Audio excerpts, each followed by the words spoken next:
The mystery of the Most Holy Trinity. The mystery of the Trinity tends to be treated as a mathematical problem or a philosophical problem. How can 3 be 1? How can 1 be 3? A kind of mathematical problem or a logical problem. God is not a problem to be solved. He is love that is to be experienced. Why do we call this a mystery? Because it is beyond human articulation,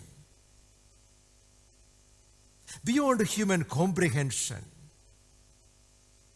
We tend to think in terms of logic and mathematics. But there is something beyond human articulation, human logic and mathematics. Beyond our senses, beyond our human intelligence. If I ask you, can you really define love? But you know what love is because it is experienced. Think about this way. You become what you love. A simple statement. If you understand that, you'll understand everything about God. You become what you love. That's why St. John said, God so loved the world that he sent his son, Jesus, to this earth. God loved the whole humanity that he became a human being.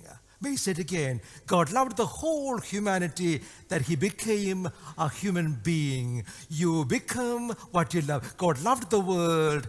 He loved the whole humanity. He became a human being. You become what you love. Now think about the whole universe. God loved the whole universe that he created the whole thing. Everyone and everything from the love of God. Everyone and everything from the love of God. Everyone and everything from the love of God. Every human being, every star in the sky, everything on this earth, every sparrow, every tree, every ant, every flower, everything from the love of God.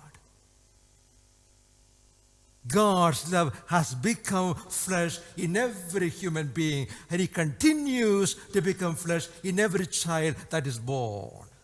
In every plant, in every flower, in every bird, in every creature, in every creation, he keeps on becoming love. Because everything is the expression, the manifestation of God's love. Remember this too, Jesus did not, or he always spoke in parables. He always spoke in parables. The kingdom of God is like this. It is like this.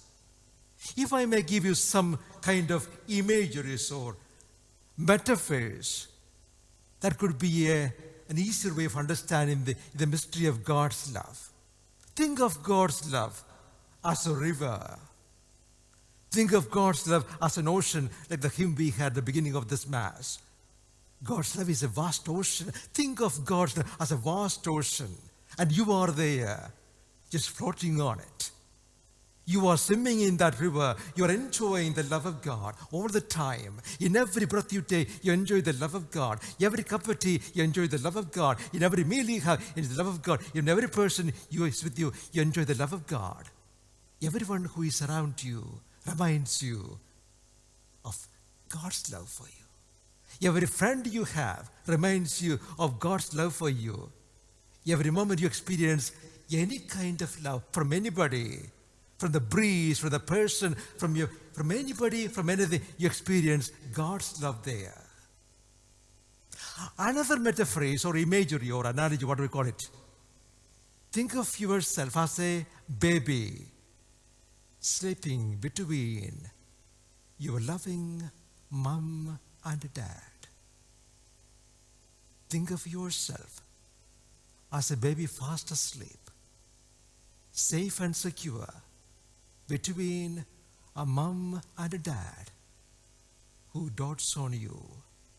They adore you. All the time their eyes are on you. All the time their eyes are on you because their love became flesh in you. Their love became flesh in you. You are in between. You are loved and surrounded. And every time you make the sign of the cross, every time you make the sign of the cross, remind yourself you are a precious child of the Lord. You are surrounded, held, and carried by the Lord who is love, eternal, merciful, eternal. You are safe and secure in the loving embrace of God who is love. You can't love him more. He can't love you more. And he can't love you less. May I say it again. God cannot love you more and God cannot love you less. Be secure and safe in his embrace.